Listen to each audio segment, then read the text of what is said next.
বিসমিল্লাহিৰ ৰহমানিৰ ৰহিম। আৰম্ভ কৰিছো পৰম কৰুণাময় পৰম দয়ালু আল্লাহৰ নামত। হামিম তানজিলুল কিতাবি মিনাল্লাহিল আজিজিল হাকিম। হামিম মহাপৰাক্ৰমশালী প্ৰজ্ঞাময় আল্লাহৰ তৰফৰ পৰা এইখন কিতাপ অৱতীৰ্ণ হৈছে। ইন্না ফিস সামাওয়াতি ওয়াল আৰদি লাআয়াতিন লিল মুমিনিন। নিশ্চয় আকাশসমূহ আৰু পৃথিৱীত মুমিনসকলৰ বাবে আছে বহুতো নিদৰ্শন। وفي خلقكم وما يبث من دابة آيات لقوم يوقنون। আৰু তোমালোকৰ সৃষ্টিত লগতে যিবোৰ জীৱ জন্তু সিঁচৰিত হৈ আছে তাতো আছে বহুতো নিদৰ্শন এনে সম্প্ৰদায়ৰ বাবে যিসকলে নিশ্চিত বিশ্বাস স্থাপন কৰে।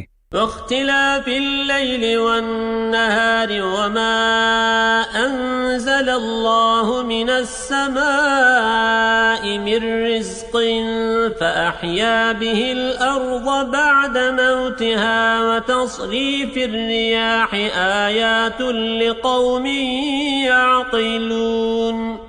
ৰাতি আৰু দিনৰ পৰিৱৰ্তনত লগতে আল্লাহে আকাশৰ পৰা যি জীৱিকা অৰ্থাৎ পানী বৰ্ষণ কৰে তাৰ পিছত ইয়াৰ দ্বাৰাই তেওঁ মৃতভূমিক পুনৰুজ্জীৱিত কৰে। ইয়াৰ মাজত আৰু বতাহৰ পৰিৱৰ্তনৰ মাজতো বহু নিদৰ্শন আছে এনে সম্প্ৰদায়ৰ বাবে যিসকলে বুজি পায়। تلك آيات الله نتلوها عليك بالحق فبأي حديث بعد الله وآياته يؤمنون। এইবোৰ হৈছে আল্লাহৰ আয়াত যিবোৰ আমি তোমাৰ ওচৰত যথাযথভাৱে তিলাৱত কৰিছো। এতেকে সিহঁতে আল্লাহ আৰু তেওঁৰ আয়াতৰ পিছত কোনবানৰ ওপৰত বিশ্বাস স্থাপন কৰিব? ويل لكل أفاك أثيم। দুৰ্ভোগ প্ৰত্যেক ঘোৰ মিছলীয়া পাপীৰ বাবে। يسمع آيات الله تتلى عليه ثم يصر مستكبرا كأن لم يسمعها فبشره بعذاب أليم। যি আল্লাহৰ আয়াতসমূহ শুনে যিবোৰ তাৰ ওচৰত তিলাৱত কৰা হয় তথাপিও সি অধ্যত্তৰ সৈতে আকুৰগোচ হৈ থাকে যেনিবা সি সেয়া শুনাই নাই। এতেকে তুমি তাক যন্ত্ৰণাদায়ক শাস্তিৰ সুসংবাদ দিয়া। وإذا علم من آياتنا شيئا اتخذها هزوا أولئك لهم عذاب مهين। আমি যেতিয়া সি আমাৰ কোনো আয়াত সম্পৰ্কে অৱগত হয় তেতিয়া সি সেইটোক উপহাসৰ আহিলা হিচাপে গ্ৰহণ কৰে। সিহঁতৰ বাবে আছে লাঞ্ছনাদায়ক শাস্তি। من ورائهم جهنم ولا يغني عنهم ما كسبوا شيئا ولا ما اتخذوا من دون الله أولياء ولهم عذاب عظيم। সিহঁতৰ সন্মুখত আছে জাহান্নাম। সিহঁতৰ কৃতকৰ্ম সিহঁতৰ কোনো কামত নাহিব। সিহঁতে আল্লাহৰ পৰিৱৰ্তে যিবোৰক অভিভাৱক হিচাপে গ্ৰহণ কৰিছে সিহঁতেও সিহঁতৰ কোনো কামত নাহিব। সিহঁতৰ বাবে আছে মহাশাস্তি। هذا هدى والذين كفروا بآيات ربهم لهم عذاب من رجز أليم। এই কোৰআন হৈছে সত্যত নিদৰ্শক আৰু যিসকলে নিজ প্ৰতিপালকৰ আয়াতসমূহৰ লগত কুফৰি কৰে সিহঁতৰ বাবে আছে অতি যন্ত্ৰণাদায়ক শাস্তি। الله الذي سخر لكم البحر لتجري الفلك فيه بأمره ولتبتغوا من فضله ولعلكم تشكرون। সেইজনে আল্লাহ যিজনে সাগৰক তোমালোকৰ কল্যাণত নিয়োজিত কৰিছে যাতে তেওঁৰ আদেশত তাত নৌযান চলাচল কৰিব পাৰে লগতে যাতে তোমালোকে তেওঁৰ অনুগ্ৰহ সন্ধান কৰিব পাৰা লগতে যাতে তোমালোকে তেওঁৰ প্ৰতি কৃতজ্ঞতা প্ৰকাশ কৰিব পাৰা। وسخر لكم ما في السماوات وما في الأرض جميعا منه إن في ذلك لآيات لقوم يتفكرون। আকাশসমূহত যি আছে আৰু পৃথিৱীত যি আছে সেই সকলোবোৰ তেওঁই তোমালোকৰ কল্যাণত নিয়োজিত কৰিছে। নিশ্চয় ইয়াত বহুতো নিদৰ্শন আছে এনে সম্প্ৰদায়ৰ বাবে যিসকলে চিন্তা চৰ্চা আৰু গৱেষণা কৰে। قل للذين آمنوا يغفروا للذين لا يرجون أيام الله ليجزي قوما بما كانوا يكسبون যিসকলে ইমান আনিছে তেওঁলোকক কোৱা তেওঁলোকে যেন সিহঁতক ক্ষমা কৰি দিয়ে যিসকলে আল্লাহৰ দিনবোৰৰ প্ৰত্যাশা নকৰে যাতে আল্লাহে নিজেই প্ৰত্যেক সম্প্ৰদায়ক সিহঁতৰ কৃতকৰ্মৰ বাবে প্ৰতিদান দিয়ে। من عمل صالحا فلنفسه ومن أساء فعليها ثم إلى ربكم ترجعون যিয়ে সৎকৰ্ম কৰে সি নিজৰ কল্যাণৰ বাবেই কৰে আৰু কোনোবাই অসৎকৰ্ম কৰিলে তাৰ প্ৰতিফল সি নিজেই ভোগ কৰিব। তাৰ পিছত তোমালোকক তোমালোকৰ প্ৰতিপালকৰ ওচৰলৈ প্ৰত্যাৱৰ্তিত কৰা হ'ব। ولقد آتينا بني إسرائيل الكتاب والحكم والنبوة ورزقناهم من الطيبات وفضلناهم على العالمين নিশ্চয় আমি বনী ইছৰাইলক কিতাপ কৰ্তৃত্ব আৰু নবুৱত দান কৰিছিলোঁ আৰু সিহঁতক উত্তম বস্তুৰ পৰা জীৱিকা প্ৰদান কৰিছিলোঁ লগতে সিহঁতক সকলো সৃষ্টিৰ ওপৰত শ্ৰেষ্ঠত্ব প্ৰদান কৰিছিলোঁ। وآتيناهم بينات من الأمر فما اختلفوا إلا من بعد ما جاءهم العلم بغيا بينهم আৰু আমি সিহঁতক দিনৰ যাৱতীয় বিষয়ত সুস্পষ্ট প্ৰমাণাদি দান কৰিছিলোঁ তথাপিও সিহঁতৰ ওচৰত জ্ঞান অহাৰ পিছতো সিহঁতে কেৱল পৰস্পৰ বিদ্বেষবশতঃ মতবিৰোধ কৰিছিল। إن ربك يقضي بينهم يوم القيامة فيما كانوا فيه يختلفون সিহঁতে যিবোৰ বিষয়ত মতবিৰোধ কৰিছিল নিশ্চয় তোমাৰ প্ৰতিপালকে কিয়ামতৰ দিনা সিহঁতৰ মাজত সেইবোৰ বিষয়ৰ ফয়ছলা কৰি দিব।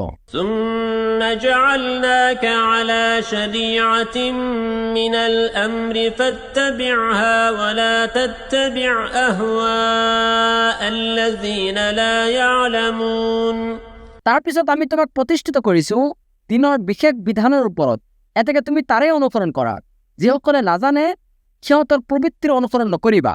إنهم لن يغنوا عنك من الله شيئا وإن الظالمين بعضهم أولياء بعض والله ولي المتقين নিশ্চয় আল্লাহৰ মোকাবিলাত সিহঁত তোমাৰ কোনো কামত নাহিব।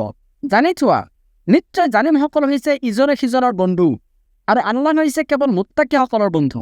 هذا بصائر للناس وهدى ورحمة لقوم يوقنون এইখন হৈছে মানৱ জাতিৰ বাবে আলোকবৰ্তিকা আৰু নিশ্চিত বিশ্বাসী সম্প্ৰদায়ৰ বাবে হিদায়ত তথা ৰহমত। أم حسب الذين اجترحوا السيئات أن نجعلهم كالذين آمنوا وعملوا الصالحات سواء محياهم ومماتهم ساء ما يحكمون যিসকলে দুষ্কৰ্ম কৰিছে সিহঁতে ভাবিছে নেকি যে জীৱন আৰু মৃত্যুৰ ক্ষেত্ৰত আমি সিহঁতক তেওঁলোকৰ দৰে গণ্য কৰিম যিসকলে ইমান আনিছে আৰু সৎকৰ্ম কৰিছে সিহঁতৰ সিদ্ধান্ত কিমান যে নিকৃষ্ট। وخلق الله السماوات والأرض بالحق ولتجزى كل نفس بما كسبت وهم لا يظلمون আল্লাহে আকাশসমূহক আৰু পৃথিৱীক যথাযথভাৱে সৃষ্টি কৰিছে এই উদ্দেশ্যে যে যাতে প্ৰত্যেক ব্যক্তিক তাৰ কৰ্ম অনুযায়ী ফলাফল প্ৰদান কৰিব পৰা যায় আৰু সিহঁতৰ প্ৰতি কোনো অন্যায় কৰা নহ'ব। أفرأيت من اتخذ إلهه هواه وأضله الله على علم وختم على سمعه وقلبه وجعل على بصره غشاوة এতেকে তুমি সেইজন ব্যক্তিৰ পিনে লক্ষ্য কৰিছানে যিয়ে নিজৰ কামনা বাসনাক নিজৰ উপাস্য কৰি লৈছে আৰু তাৰ ওচৰত জ্ঞান অহাৰ পিছতো আল্লাহে তাক বিভ্ৰান্ত কৰিছে লগতে আল্লাহে তাৰ কাণ আৰু হৃদয়ত মোহৰ মাৰি দিছে। فمن يهديه من بعد الله أفلا تذكرون তেওঁই তাৰ চকুৰ ওপৰত ৰাখিছে আৱৰণ। এতেকে আল্লাহৰ পিছত কোনে তাক হিদায়ত প্ৰদান কৰিব? তথাপিও তোমালোকে উপদেশ গ্ৰহণ নকৰিবানে? وقالوا ما هي إلا حياتنا الدنيا نموت ونحيا وما يهلكنا إلا الدهر وما لهم بذلك من علم إن هم إلا يظنون। আৰু সিহঁতে কয়, পাৰ্থিৱ জীৱনে হৈছে আমাৰ একমাত্ৰ জীৱন, আমাৰ জীৱন মৰণ ইয়াতেই, আমাক কেৱল কালচক্ৰইহে ধ্বংস কৰে। প্ৰকৃততে সিহঁতৰ এই বিষয়ে কোনো জ্ঞান নাই, সিহঁতে কেৱল ধাৰণাহে কৰে। وإذا تتلى عليهم آياتنا بينات ما كان حجتهم إلا أن قالوا ائتوا بآبائنا إن كنتم صادقين। আৰু সিহঁতৰ ওচৰত যেতিয়া আমাৰ সুস্পষ্ট আয়াতসমূহ তিলাৱত কৰা হয়, তেতিয়া সিহঁতৰ কোনো যুক্তি নাথাকে, কেৱল এই কথাৰ বাহিৰে যে যদি তোমালোকে সত্যবাদী হোৱা তেন্তে আমাৰ পিতৃপুৰুষসকলক লৈ আহাচোন। قل الله يحييكم ثم يميتكم ثم يجمعكم إلى يوم القيامة لا ريب فيه ولكن أكثر الناس لا يعلمون। কোৱা, আল্লাহে তোমালোকক জীৱন দান কৰে, তাৰ পিছত তেওঁই তোমালোকৰ মৃত্যু ঘটায়, তেওঁই তোমালোকক কিয়ামতৰ দিনা একত্ৰিত কৰিব, ইয়াত কোনো সন্দেহ নাই, কিন্তু সৰহভাগ মানুহেই সেয়া নাজানে। ولله ملك السماوات والأرض ويوم تقوم الساعة يومئذ يخسر المبطلون। আকাশসমূহ আৰু পৃথিৱীৰ ৰাজত্ব কেৱল আল্লাহৰেই, আৰু যিদিনা কিয়ামত সংঘটিত হ'ব সেইদিনা বাতিলপন্থীসকল ক্ষতিগ্ৰস্ত হ'ব। وترى كل أمة جاثية كل أمة تدعى إلى كتابها اليوم تجزون ما كنتم تعملون। আৰু তুমি প্ৰত্যেক জাতিকেই দেখিবা ভয়তে নতজানু হৈ আছে, প্ৰত্যেক জাতিকেই তাৰ কিতাপৰ প্ৰতি আহ্বান কৰা হ'ব, আৰু কোৱা হ'ব আজি তোমালোকক কেৱল সেইটোৰে প্ৰতিফল দিয়া হ'ব যিটো তোমালোকে আমল কৰিছিলা। هذا كتابنا ينطق عليكم بالحق إنا كنا نستنسخ ما كنتم تعملون। এইটো হৈছে আমাৰ লেখা, এইটোৱে তোমালোকৰ বিষয়ে সঁচা কথা দাঙি ধৰিব, নিশ্চয় তোমালোকে যি আমল কৰিছিলা সেয়া আমি লিখি ৰাখিছিলো। فأما الذين آمنوا وعملوا الصالحات فيدخلهم ربهم في رحمته ذلك هو الفوز المبين। এতেকে যিসকলে ইমান আনিছে আৰু সৎকৰ্ম কৰিছে, পৰিণামত তেওঁলোকৰ প্ৰতিপালকে তেওঁলোকক তেওঁৰ ৰহমতত প্ৰৱেশ কৰাব, এইটো হৈছে সুস্পষ্ট সফলতা। وأما الذين كفروا أفلم تكن آياتي تتلى عليكم فاستكبرتم وكنتم قوما مجرمين।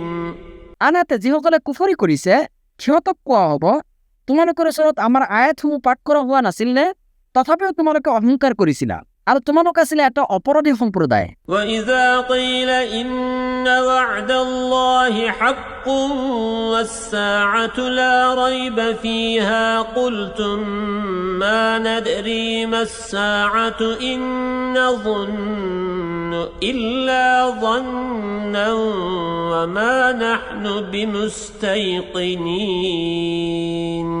আৰু যেতিয়া কোৱা হৈছিল নিশ্চয় আল্লাহৰ প্ৰতিশ্ৰুতি সত্য আৰু কিয়ামত সংঘটিত হ'ব ইয়াত কোনো সন্দেহ নাই, তেতিয়া তোমালোকে কৈছিলা কিয়ামত কি, আমি একো নাজানো, আমি ইয়াক এটা ধাৰণা বুলিহে ভাবো, আৰু এই বিষয়ে আমি নিশ্চিত নহয়। وبدا لهم سيئات ما عملوا وحاق بهم ما كانوا به يستهزئون। আৰু সিহঁতৰ অসৎ কৰ্মবোৰৰ কুফল সিহঁতৰ সন্মুখত প্ৰকাশিত হ'ব, আৰু যিটোক লৈ সিহঁতে ঠাট্টা বিদ্ৰূপ কৰিছিল সেইটোৱে সিহঁতক পৰিবেষ্টন কৰিব। وقيل اليوم ننساكم كما نسيتم لقاء يومكم هذا ومأواكم النار وما لكم من ناصرين। আৰু কোৱা হ'ব, আজি আমি তোমালোকক অৱজ্ঞা কৰিম, যিদৰে তোমালোকে এই দিৱসৰ সাক্ষাতৰ বিষয়টোক পাহৰি গৈছিলা। তোমালোকৰ আৱাসস্থল হ'ব জাহান্নাম, আৰু তোমালোকৰ কোনো সহায়কাৰী নাথাকিব। ذلكم بأنكم اتخذتم آيات الله هزوا وغرتكم الحياة الدنيا فاليوم لا يخرجون منها ولا هم يستعتبون। এইটো এই কাৰণে যে তোমালোকে আল্লাহৰ আয়াতসমূহক ঠাট্টা বিদ্ৰূপৰ আগিলা বনাই লৈছিলা আৰু পাৰ্থিৱ জীৱনত তোমালোকে প্ৰতাৰিত কৰিছিল। সেয়ে আজি সিহঁতক জাহান্নামৰ পৰা মুক্তিও দিয়া নহ'ব বা আল্লাহৰ সন্তুষ্টি লাভৰ সুযোগো দিয়া নহ'ব। فلله الحمد رب السماوات ورب الأرض رب العالمين। এতেকে সকলো ধৰণৰ প্ৰশংসা আল্লাহৰ প্ৰাপ্য, যিজন আকাশসমূহৰ প্ৰতিপালক আৰু তেওঁই পৃথিৱীৰ প্ৰতিপালক আৰু তেওঁই বিশ্বজগতৰ প্ৰতিপালক। وله الكبرياء في السماوات والأرض وهو العزيز الحكيم। আকাশসমূহ আৰু পৃথিৱীৰ যাৱতীয় গৌৰৱ গৰিমা তেওঁৰেই, আৰু তেওঁ মহাপৰাক্ৰমশালী প্ৰজ্ঞাময়।